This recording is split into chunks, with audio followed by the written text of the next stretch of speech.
नमस्कार, मैं हूं प्रियंका और आप देख रहे हैं राष्ट्रीय जगत विजन न्यूज। प्रदेश के उप मुख्यमंत्री अरुण साव ने खाद को लेकर बड़ा बयान दिया है।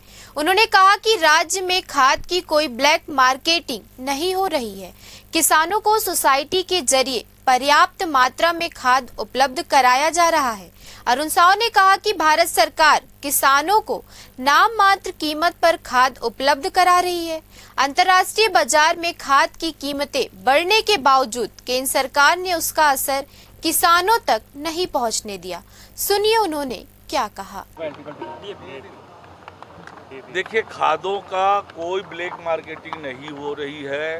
सोसाइटी के माध्यम से किसानों को पर्याप्त मात्रा में खाद उपलब्ध हो रही है और भारत सरकार भी खूब सब्सिडी देती है किसानों को। बहुत नॉमिनल कीमत में जो लागत है खाद की, उसके नॉमिनल कीमत में ही भारत सरकार नरेंद्र मोदी जी के नेतृत्व में किसानों को उपलब्ध करा रही है।